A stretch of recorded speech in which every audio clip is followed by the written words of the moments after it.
So today's topic is about purpose.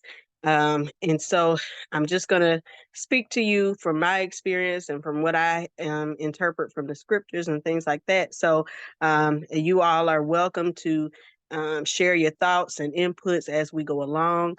That is the whole reason, as I always say, that I like the Zoom platform because I like the interaction. I like for us to learn from each other. But I will get us started. And so your purpose is something for which you have a personal burden. You have a special concern, or it's something that always draws your attention.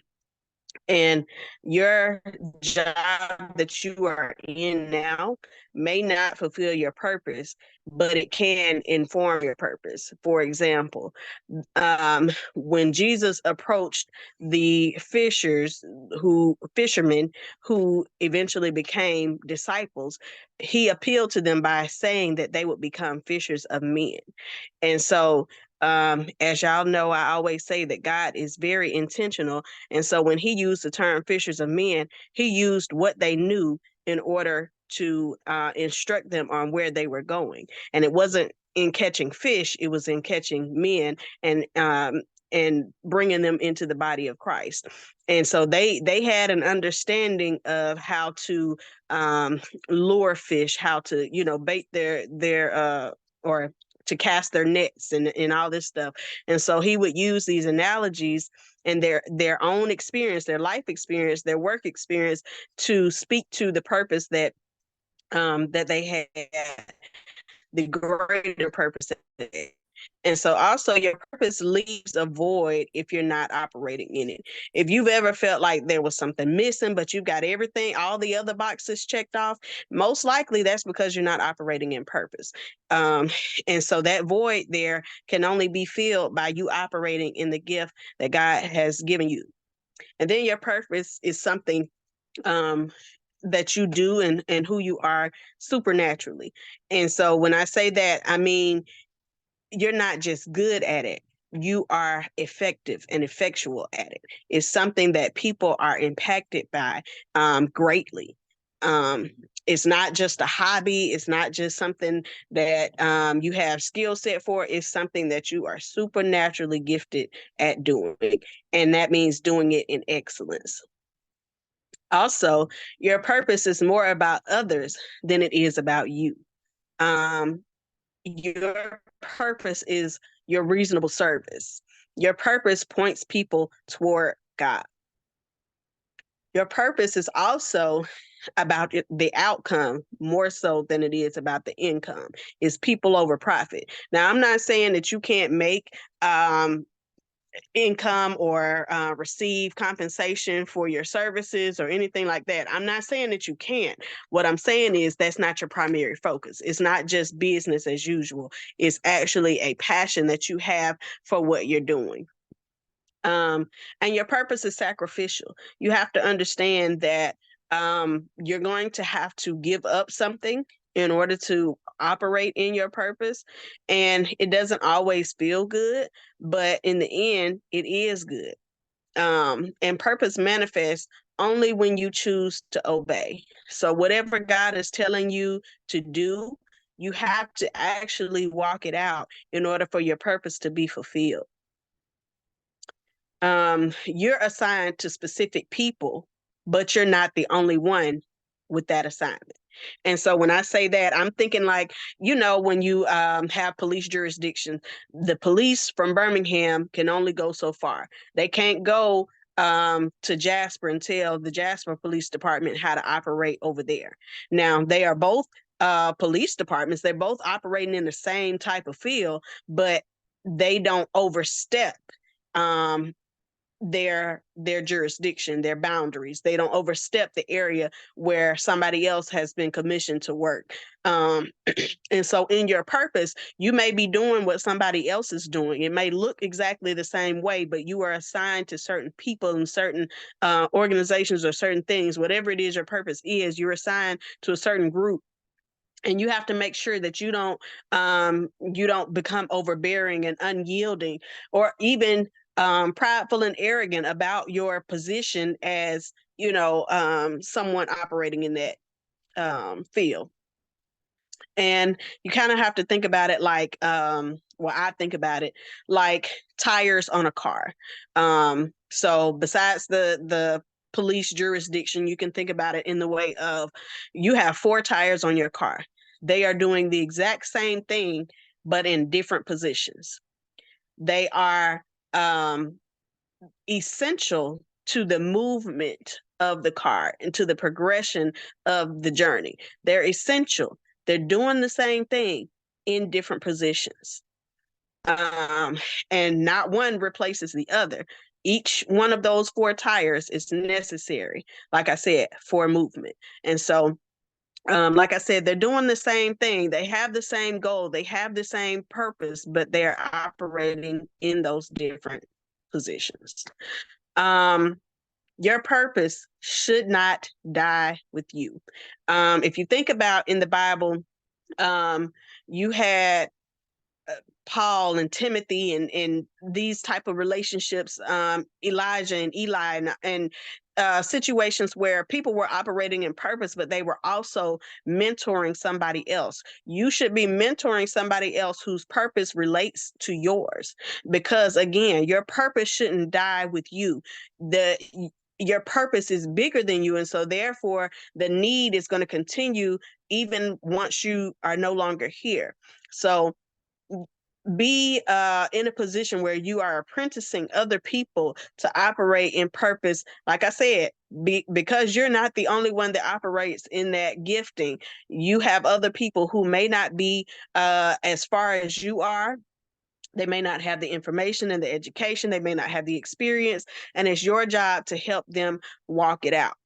Um, and whatever capacity that flows, whether you're just serving as a consultant, whether you are counseling them, whether you are teaching them the tricks of the trade, whatever it is that you're doing to share and pass on that knowledge, that's what you need to do in order for the purpose to outlast you. Okay. And so another thing that we have to be mindful of is that we don't own purpose. God determines our purpose. Proverbs 20 and 24, Romans 8 and 28 through 29, Psalms 57 and 2, all of those scriptures attest to the fact that God is in control. He is the one who determines what we are supposed to be doing here on earth. He determines what we are supposed to fulfill with our lives. And once you recognize and discover your purpose, you need to start learning all about it. You need to educate yourself. You need to get training. You need to shadow people. Just because you have a passion for something doesn't mean that you have direction. So you need to seek wise counsel. I'm going to say that again. Just because you have a passion for something does not mean that you have direction. You can be extremely excited about the thing that God has placed in your heart and in your mind and in your spirit. But if you are not getting wise counsel on it, you can potentially damage the thing that you're supposed to be carrying. Okay. Um, it's just like, say, for instance, you have a pregnant woman. She's excited about being pregnant and all of this stuff, but if she doesn't know how to take care of her body while she is pregnant, she stands the chance of harming the child that she's carrying. So in that way, we need someone who can guide us. We need that wise counsel that the Bible speaks about, um, because what we're carrying is valuable. And it doesn't matter how small you feel like your purpose is, God God honors your obedience, and he is glorified in your obedience. Whether you are the president of the United States or whether you're the school janitor, it does not matter. Whatever your purpose is, do it in excellence and do all that you can to learn all about it, to present it in a way that glorifies God. And so some people may be wondering, okay, how do I know what my purpose is? I think that's probably one of the most, besides who you're going to marry and how many kids, or whether you should have kids, or what kind of job you're going to take on, or anything like that. I feel like a lot of people ask the question, what is my purpose? What is my lot in life? What am I supposed to be doing with my life? And so I jotted down a few questions about how to discover your purpose. I don't have the answer to your particular calling, but I can tell you some questions that you need to ask yourself and that you need to inquire of God. And so the first one is, what is God saying?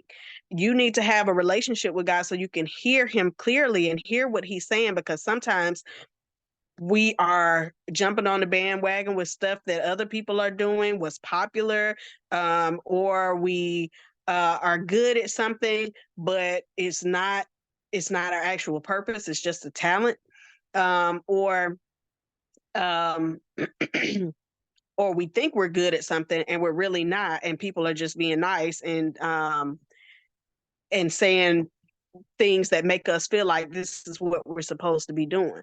So you really need to silence all the other voices, including your own, and ask God, what are you telling me about my purpose? What are you saying that I need to do to carry out the will that you have for my life? Um, the only way, like I said, that you're going to be able to hear that clearly is to get in your word, is to fast, is to pray, to have an actual relationship with God. That is the only way that you can really hear him clearly. And you need to hear him clearly because your purpose is vitally important, is the thing for which you were born. It is the thing that is going to help bring other people into the place where they need to be. And so then the next question is, what are you good at? And this is by all accounts, not just what you think you're good at, not just what your mama think you're good at, not just what your friends think you're good at, from objective parties, unbiased parties. What do they agree that what you're offering or what you're doing, what service you're providing, what product you're producing, whatever it is, do other people agree that what you are putting out is good? Now, this is not to say that you won't have naysayers, that would question your quality. But when it comes to the majority of people that encounter your service or encounter your product, are they saying that what you have to offer is good? Are they saying that what you have to offer is beneficial? Are they saying that what you have to offer enhances their lives in some way? Again, big or small, it doesn't have to be grand for it to be effective, but it needs to be something that, like I said, that God is saying that you are supposed to be doing, and also something that you are good at. The next thing that you need to ask yourself is, what do I enjoy? Do I enjoy doing this? And like I said, now, because it's sacrificial, it's not going to always feel good, but it's going to be something that you feel fulfilled in doing. It's going to be a passion of yours. The last question in discovering what your purpose is would be, what's left when you eliminate the distractions and the noise? When you filter out everything, all the other voices, like I said, when you filter out your insecurities, when you filter out your fears, when you filter out your doubts, when you filter out your limitations, when you filter everything out, what's left? If you still have a vision of doing XYZ, or providing this service, or providing that product, or speaking to this group, ministering to that group, if that is still on the table after you have filtered it, that is what your purpose is. Like I said, those are 4 things. What is God saying? What are you good at? What do you enjoy? And what's left after you have sifted through? Okay. And so then some other scriptures that you might reference are Proverbs 19:21 and Ephesians 2:10. I'm not going to read these scriptures, but I do want to give them to you so you can go back and reference them after our discussion. Also, You can make mistakes and have setbacks while walking in purpose. Yes, while walking in purpose. Just because you trip doesn't mean you should stop walking. Um, Sometimes while we're operating in purpose, we may misstep. We may think we heard something and we heard it incorrectly, or we, jumped the gun, moved prematurely, or didn't move fast enough. And whatever happened with that decision caused us to have a setback. But that doesn't mean that you're operating in the wrong field. That does not mean that you're not anointed for this. That doesn't mean that you're disqualified for your purpose. It just means that you have to pick yourself back up and keep walking and not be discouraged by that misstep. You learn from the misstep. You learn to look where you're going, so to speak. And then you have to consider who's holding your hand while you're walking, because that matters. Whether it be your spouse, your friends, your mentors, your pastor, your parents, whomever, you need to consider who's in your circle, who is speaking in your ear, who is encouraging you, who is edifying you, who is uplifting you, who is holding you accountable, who is giving you the straight no chaser. I mean, the straight no chaser talk and discussion about whatever it is that you're doing.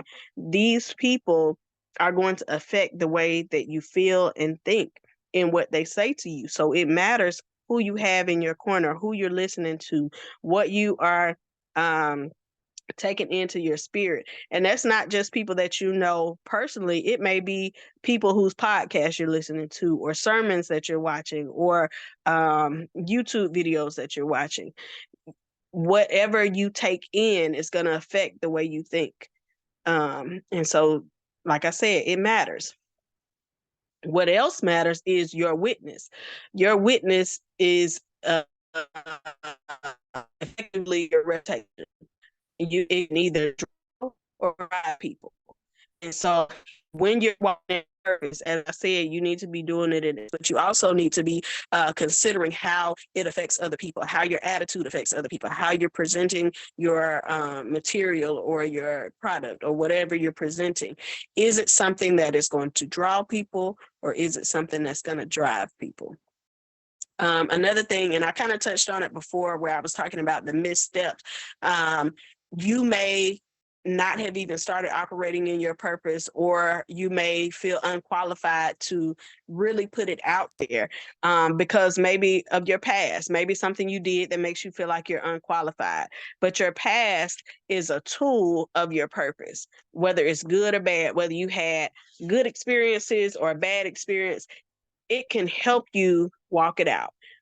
It can direct you, it can motivate you, and so on. Your past doesn't have to define your future. It just is the tool that can be used to propel you and catapult you into your purpose. You've heard a lot of people who have maybe had drugs, used drugs in the past, and now they are doing public speaking on drug prevention, or somebody who might have had some sexual violence in their past where they were the victim of some type of abuse, and now they are going around empowering other survivors. Your past does not have to dictate your future, but it does influence it. Your decision to or not to operate in purpose affects everyone you're connected to, from your spouse to your kids to your parents to your friends to your coworkers to your church family. Everybody is affected by the decisions that you make to operate in purpose. And that determines whether they are going to benefit from you operating in purpose. And sometimes that sacrifice that we talked about earlier, they're going to have to be a part of that sacrifice. Sometimes you may not have as much time as you would had you not been doing this. And sometimes that can make you dread or make you feel like, well, maybe I shouldn't be doing this because I had to make this sacrifice. And really, that's more about time management than it is about you not doing what you're supposed to do. If God told you to do it, he's giving you all the resources that you need to walk that out. And as I said, Sometimes we just have to manage our time better. Sometimes we just have to be more intentional about nurturing those relationships on the side of our purpose. But either way, the whole point of what I was saying is that other people are going to be affected by your choice to or not to walk in your purpose. Then you're going to have to invest in your purpose. That's time, that's money, that's energy. You're going to have to be willing to put something on the purpose that you say God gave you. Um, the first person that needs to believe in you and to believe in your purpose is you. And the only way that you really prove that you believe in something is investing in it. Invest in your own purpose. Invest in your own the thing that God has revealed to you is what you're supposed to be doing. Um and like I said, it's sacrificial. It might not always be easy. It might be a hard decision at times, but in the end, the return is going to be great, especially like I said, if this is something that God has called you to do. He's not going to embarrass you. He's not going to leave you out there high and dry. He's going to make sure that the provision is there for whatever he called you to do. Now, one thing I don't want you to do is to confuse what you're interested in and what you're good at with your purpose. I already said that those are the two elements of your purpose. Those are two things that need to be present. You need to be interested in what you're doing, and you need to be good at what you're doing. But that in and of itself does not mean that's what you're called to. Sometimes uh, um sometimes we think, oh, well, I'm good at doing hair, or I'm good at um cooking or whatever, and that may not be what God is calling us to. And so, like I said, just because you're good at it, and although you need both of them, it doesn't mean that that necessarily is your purpose. Again, you have to consult God about what it is that you're supposed to be doing. And then don't try to do it alone. A lot of times we think, well, this is my baby, this is my project, this is what I'm supposed to do. But when you try to do it alone, you neglect to recognize that your purpose is bigger than you, and it may require assistance from other people. You know, a lot of times God gives us a dream that's bigger than we are, that's bigger than what we are capable of on our own, and that is the way that He causes us to work with other people and rely on other people to bring about that purpose. It should be something big. Like I said, when I say big, I don't mean you have to have a high position in it. I just mean that it has to be something so impactful. And like I said, you're going to need other people. You're going to need somebody to mentor you, and you're going to need to mentor somebody else to keep the purpose alive.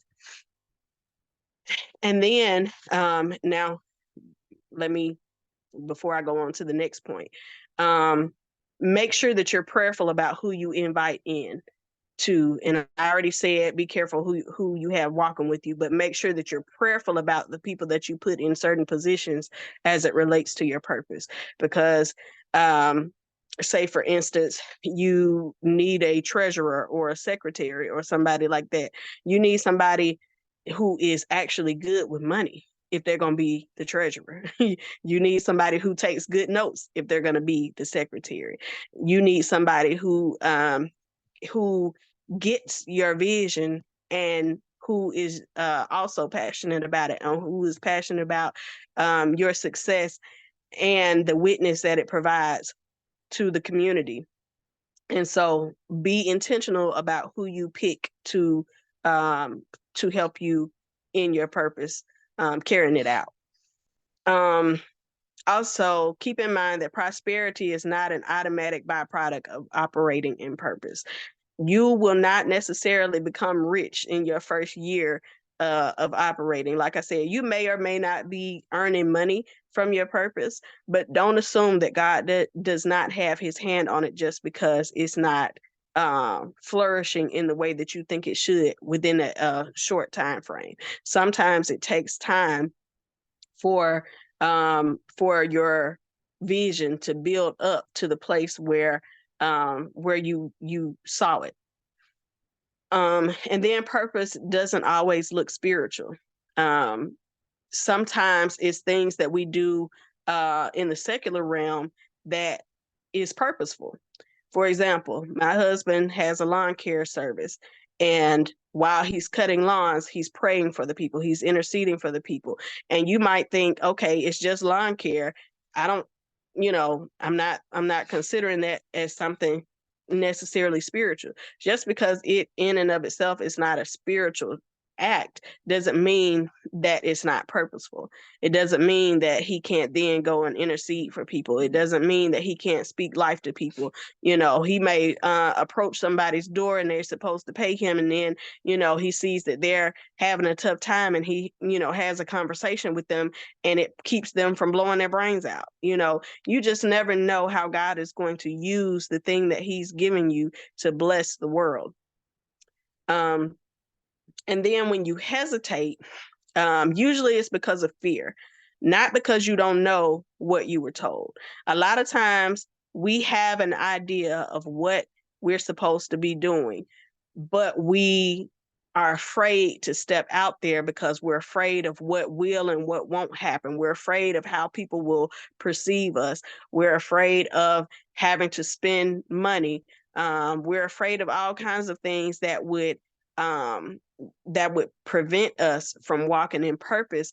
But as I said, when you know that God is with you, when you know that he's called you to something, then you can walk in confidence and holy boldness, knowing that he's going to take care of it. And those things that you're afraid of, he's going to work it all out. And yeah, it may not look like how you wanted it to look, but if he works it out, it's going to carry out the mission that he wanted it to. Somebody's going to be blessed by it. A seed will be sown, or it will be watered. Whatever role you have in the link, if you operate in obedience, if you do what you're supposed to do, it's going to prosper. Again, you may not see it, but it's doing just what it needs to do in the background. And if you think about it, Jesus kind of dreaded the thought of dying on the cross. Like, he asked God if he could pass that bitter cup from him, and he was crying, and he was bleeding, and he was doing all this stuff because, the thought of dying is not one that most people, run to. That's not something most people desire. But his love for God and his love for people made him obedient. It made him do what he was supposed to do to carry out his purpose. And that brings me to another thought, that Jesus's purpose was not just to die. A lot of people say that Jesus, he died to save the world. He did do that, and that was a part of his purpose. But the other part is his purpose was also to live, to set an example for all of us to know how to live holy, and to show us that holy living is possible. And so understand that sometimes your purpose it has multiple roles, it has multiple reasons, and it's not always as it appears, but it's always to point people back to Christ. It's always to point people to God in some way. And again, you may not be preaching, you may not be quoting scriptures, you may not even say anything to a person necessarily. And like I said, you might just be praying for them. Whatever it is, either way, it's going to be beneficial to the world. It's going to add value to the world, to your community, to your life, to those connected to you, their lives. It's going to bring value. Okay. And so I'm going to end with this question. What does your purpose show people? And so at this point, I'm going to open the floor to all of you to share your thoughts on what I've said, or to even maybe answer the question.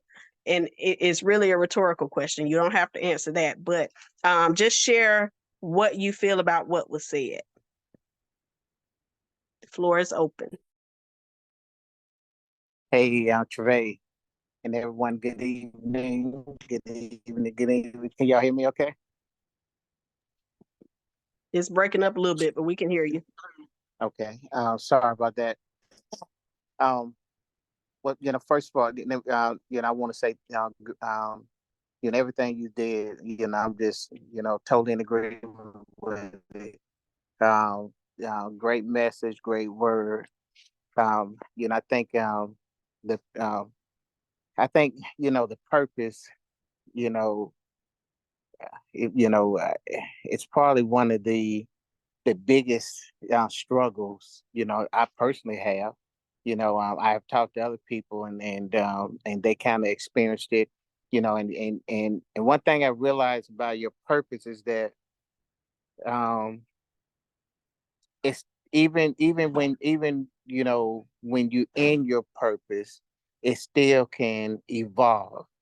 It can go to the next level. God is always going to take you to the next level. So you're never going to get to a point where you're going to say, okay, it's over, or until God calls you home, because He's going to always take you to the next level. Um, but and I say that because it was it I really struggled with what is my purpose. God, why am I here? What is my assignment? What is it that you want me to do? And um and I realized that I was at when after just I'm talking about years and years, I realized that I was operating.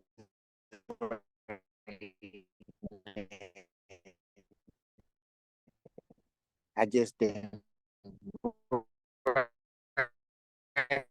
recognize what it was, and that it wasn't that because I grand it's going to be, into thousands and tens of thousands, making millions and all of that. And then I realized that you know God put a message on my heart, and for right, and that was my purpose. And I realized that I was being prepared for it for years. I had to come to the point. I had to come to the place where you know my purpose was not going to look like I thought it would, but it was going to do what God said it was going to do. And I hope that makes sense. But I just wanted to share that, and I want to say, thank you for a great message. Thank you for sharing that, Eric. Yeah, your purpose is lifelong, and it may evolve as you evolve. Anybody else want to have something to say?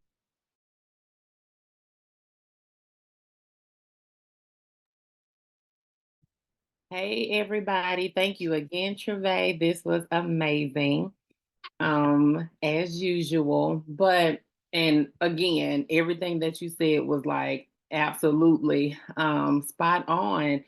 So thank you for sharing that.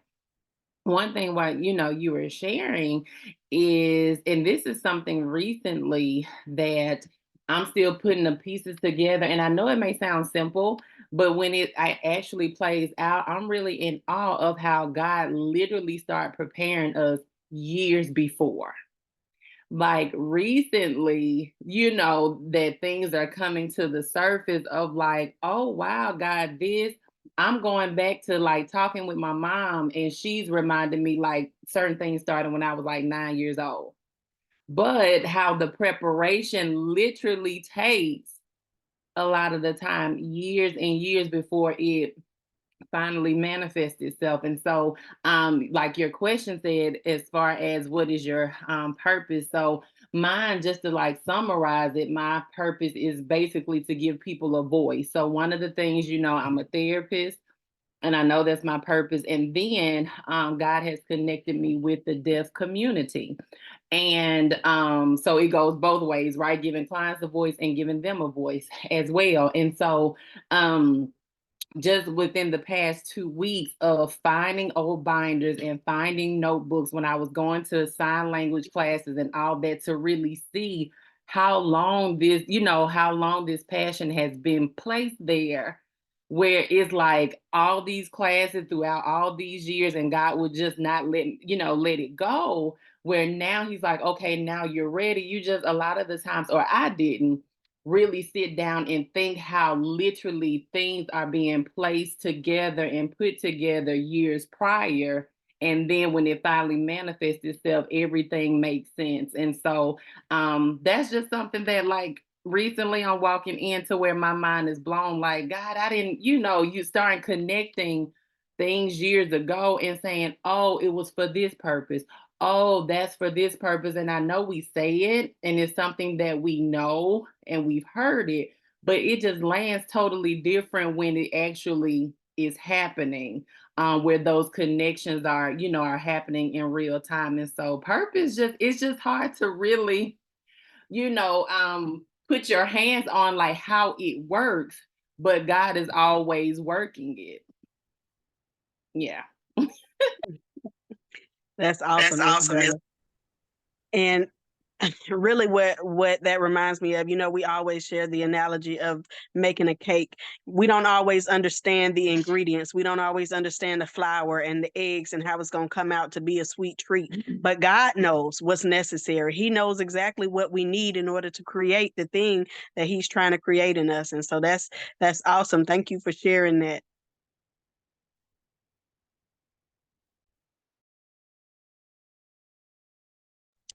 Trevay just kind of summed up all the things. I'm on the back end with listening in. So good evening, everybody. I'm Jay. But to answer your question, as far as like what my purpose is, and everyone kind of just did their input without, but it's your purpose usually is like a building block of things. At least that's how I like to consider it. Just over time, I didn't always see or really know what my purpose was, but over time it just kind of as I'm thinking and listening to what you all are saying tonight, is how I'm realizing like I had a teaching ability that I didn't really know existed until in my latter years. I'm not that old, but I talk like an old lady. So, but in the latter years, so that was one of the things that I just kind of noticed. And so it's the equipping. God is a builder. And I think that's one thing that if we bring that part of conversation back to the church, I think that really would edify people, us as a whole, like within the body. And then when we go out into our communities, it is also something that we will be able to more easily understand, because we give that practical attention to what has already been taught within just the church itself.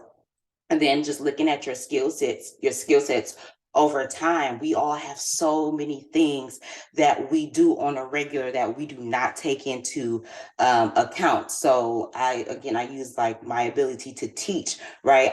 There's one thing that one scenario that I always have in the back of my mind. And I remember taking my brothers into my bedroom and sitting them down when they started to hit their tween years, and started to educate them on how they would need to operate outside the home within their communication as young men, as young Black men, right? I remember that was during the time of frustration for me, but it was in that moment that the Lord showed me how to be gentle with my words and teaching them. I'm the eldest of 6. And so my brothers are, the eldest 2 boys we're 5 and 6 years apart. So at that time I had to really be only like 15, between 15 and 17 years old when I was having this conversation with them. But that is where I learned to be gentle. My siblings taught me patience when I probably didn't really have a whole lot of it. If I'm being honest, but these were stacking blocks. And then I'm an encourager at heart, and usually that's probably one of the first things people can pick up about me. But I didn't always consider that a gift, but that is a gift within the Bible, and no one ever really said that to me.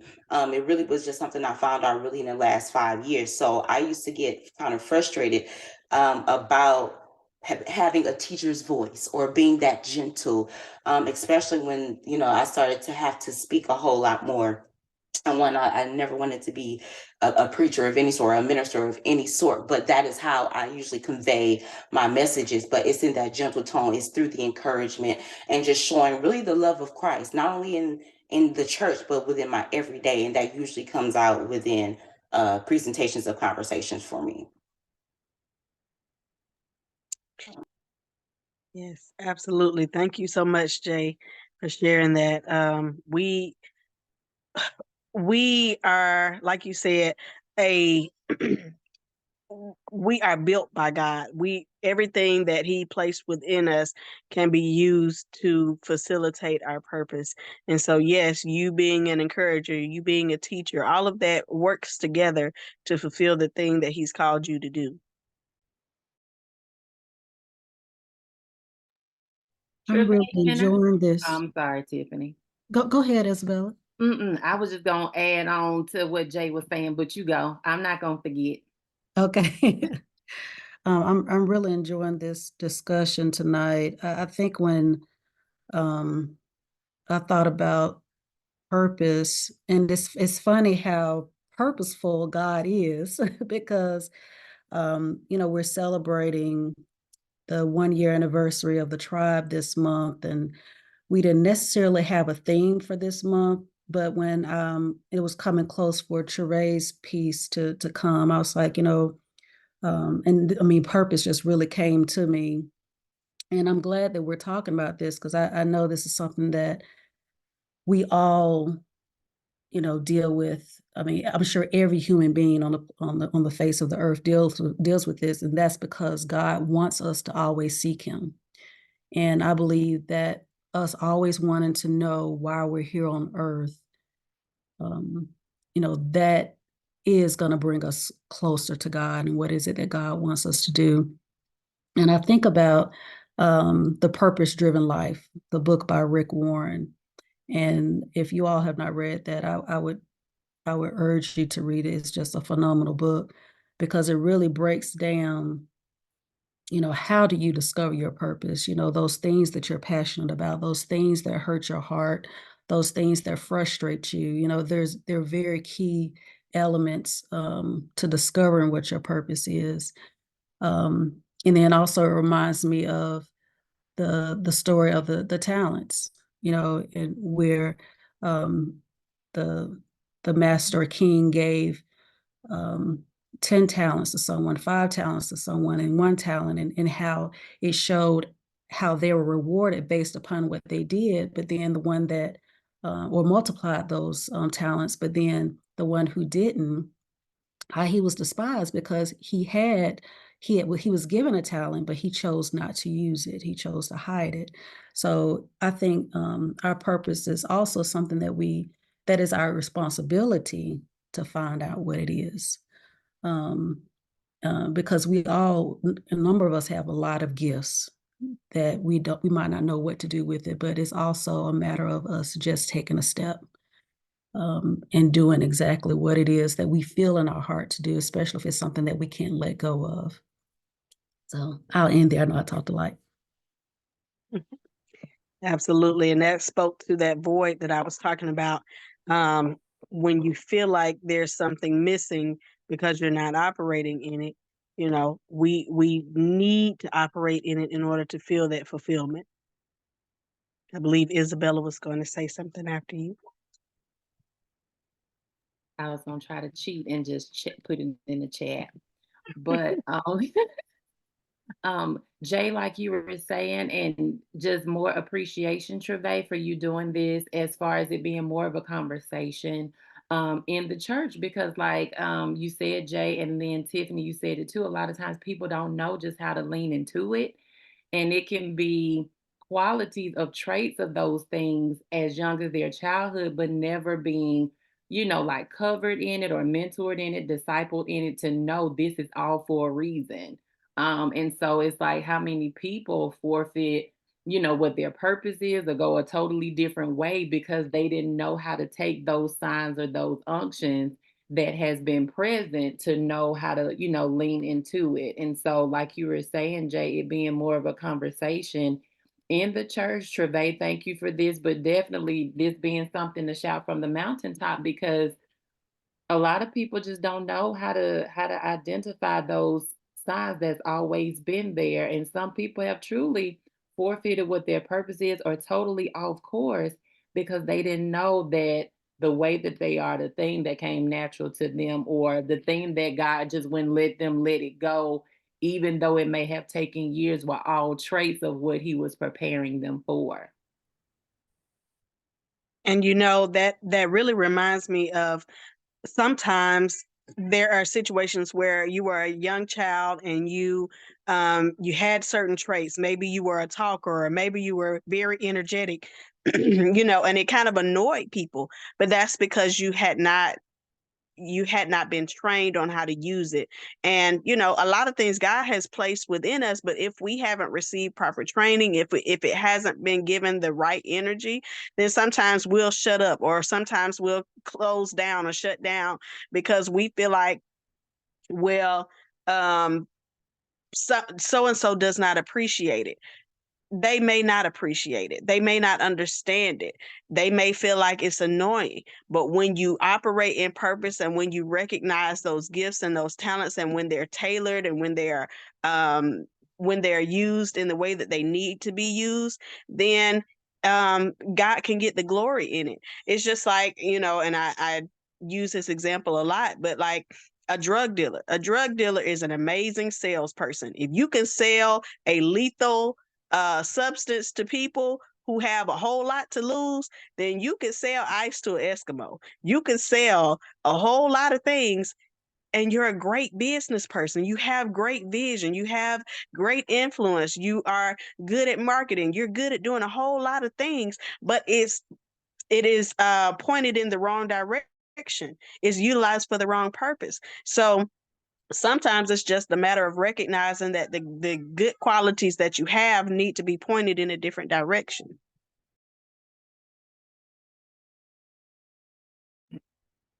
Hello, Trey. everyone.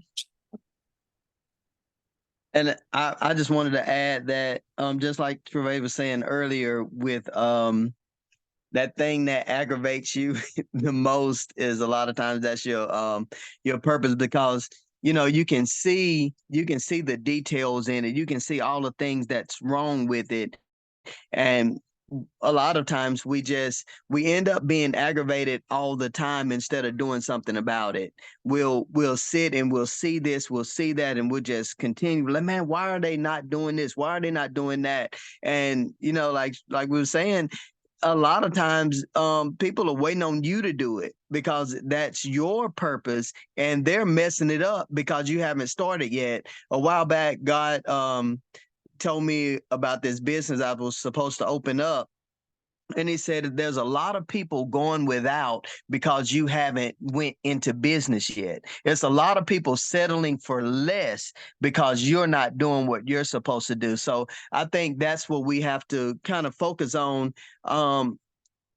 If I'm not walking in my purpose, then there's somebody suffering because I'm out of place.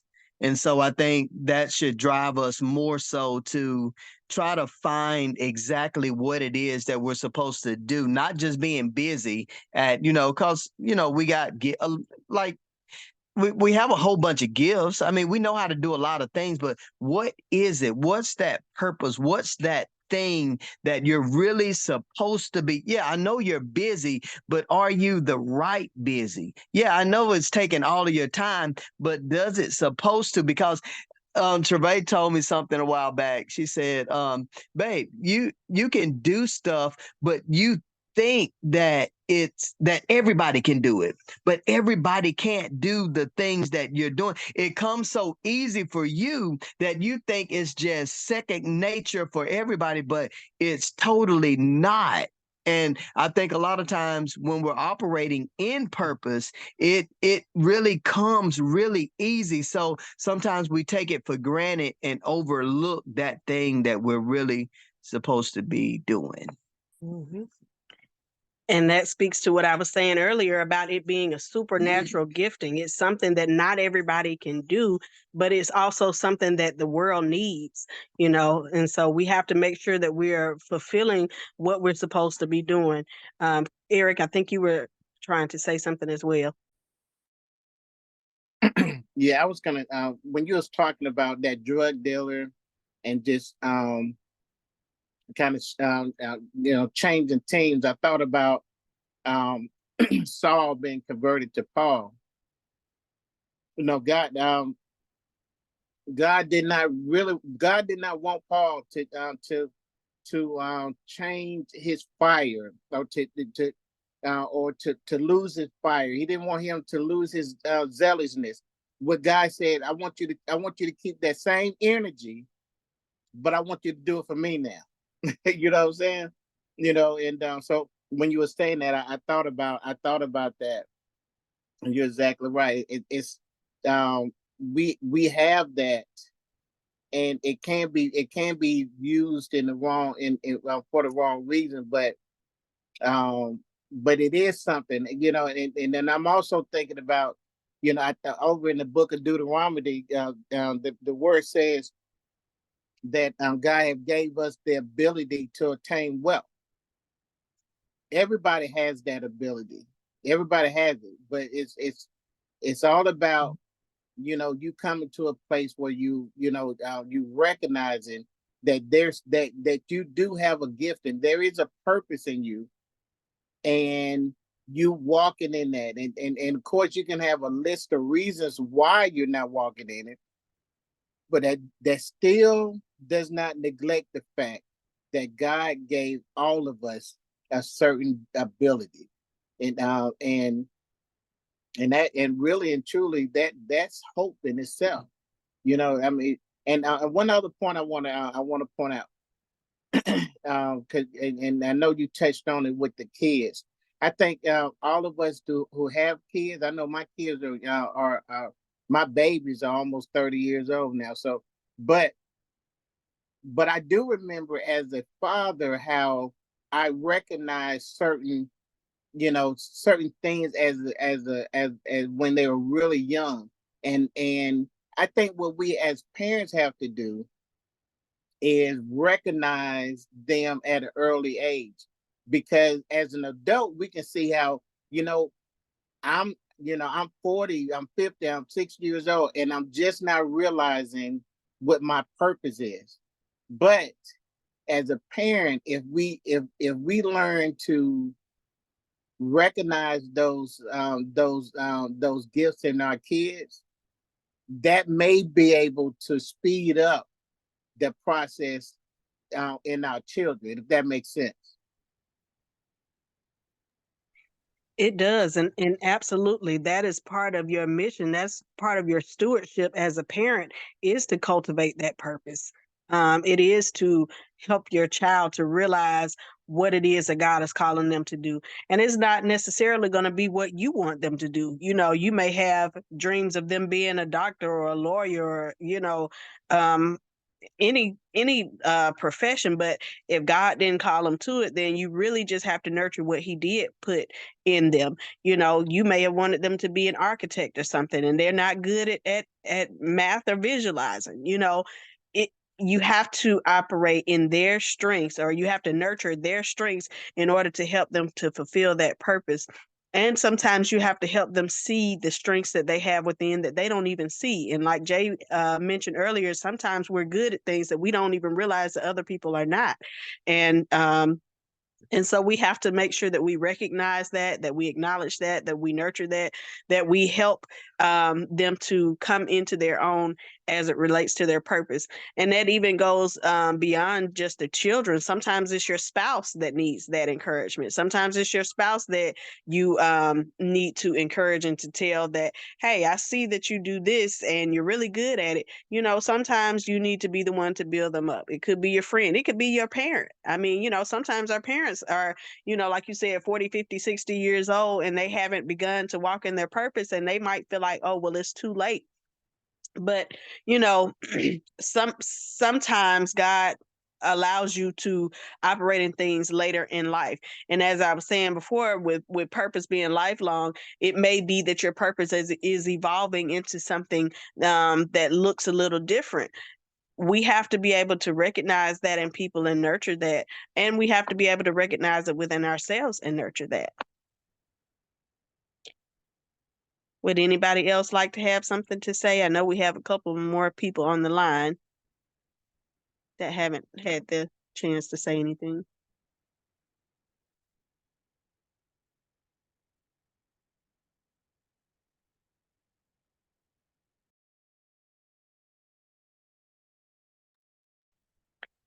All right, y'all. Well, if there is nothing else that you all would like to share or to say, then we will conclude this session. But I really appreciate all the input that you all gave. I appreciate you taking the time to hear what I had to share. And I pray that it blessed you. I pray that that you would be more secure in your purpose, and you would be more zealous, more excited to do the things that you're supposed to do. Sometimes we get weary, but the Bible says not to get weary in well doing. Learn to give up and learn not to give up, rather. But sometimes you do need to rest. Even if it is purpose, sometimes we get tired. Sometimes we get discouraged, but don't give up. Get back up and go to work. All right. Thank you guys so much for your time. I appreciate you. And I look forward to speaking to you again next month on the third Monday. Have a blessed one.